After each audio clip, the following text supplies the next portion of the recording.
Well, good afternoon. If it's Tuesday, 12:30 Eastern Time, it's time for Tuesday's Tips with Michael live here in the StreamYard studio in my basement at home. And yes, that is Yankee Stadium over my shoulder. People ask me all the time when I'm zooming, is Yankee Stadium over my shoulder. So go Yankees, beat the Red Sox tonight. Well, thanks for stopping by, for listening in. We're doing this little leadership journey over the last few months. We're going to wrap up here this week and next week. So we're going to move off leadership tips.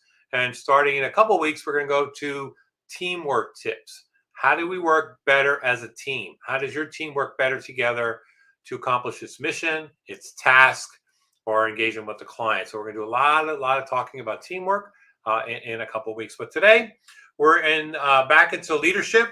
We're using the book, Work of Leaders. If you haven't read it yet, it's a great book. And we're using the assessment work of leaders.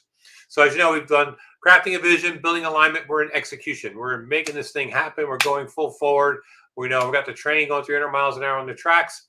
And we're in the last part of this, right? Last time we talked about planning and analyzing in depth. Today we're going to talk about feedback along the way. And when you're executing the vision, you need to kind of assess where you are in the deployment process, if you will, right? And you have to address problems as they come up, because as they always say, the best laid plans sometimes just don't make it through. So how do you address problems today? Next week, we're going to talk about giving praise to those individuals that are stepping up for you and making this vision come to reality. Very, very important part of the process. But today we're going to talk about addressing problems. And when I work with leaders, there's really two parts of this scale.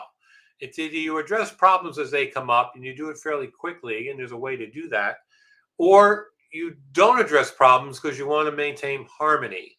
You want the team to kind of be at peace, if you will, with each other.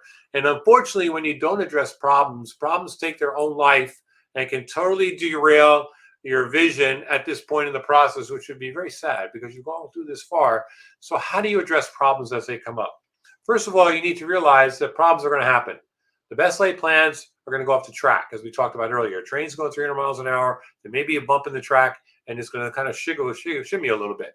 So you have to be ready for those problems. So you have to create a culture of candor and trust so that people feel comfortable addressing problems with you. Open door, being a good listener, all skills we work on with leaders, but people need to feel comfortable addressing problems with you. And in your team meetings, you may even leave some space, some open time at the end of your meeting to say, okay, team, what is not working? What's not happening right now? What do we need to discuss? Why is this going this way or going that way, right? So you have to leave some space for teams to do that. Set some time at team meetings. Make sure you have a solid understanding how things are supposed to go. So when they do go off track, you're ready to approach those problems. Address problems in a timely manner. I know there are leaders I work with that don't like to do things quick.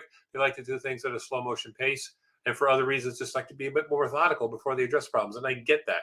But there are going to be times as a leader that you're going to have to be nimble, be quick on your feet, and address the problem as it happens right away, So you need to do that. As always, as you're addressing problems, you always want to focus on the behavior or the performance issue, not on the person. I work with leaders like, and they start saying, Michael, how do I get Johnny to work harder for me? What do I need to do? Well, focus on Johnny's behavior or performance. Don't criticize Johnny as a person.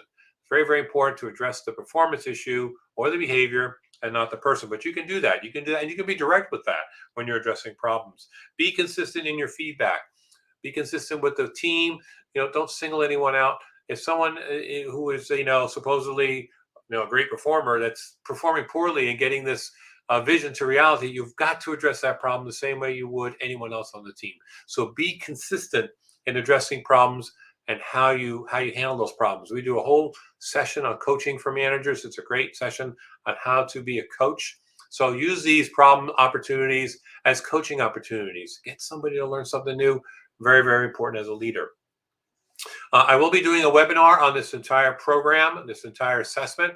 Wherever you're seeing this, I will throw that into the link into wherever you're seeing this into the trail so that you can sign up.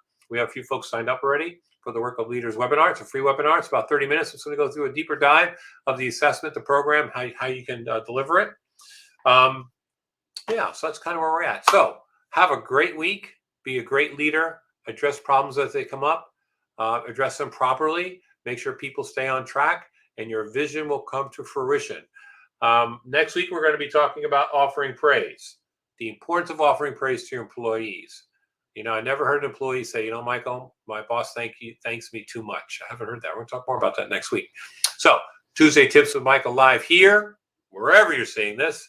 Make it a great week, and we'll see you next Tuesday. And if you're watching this post session, thanks for checking us out.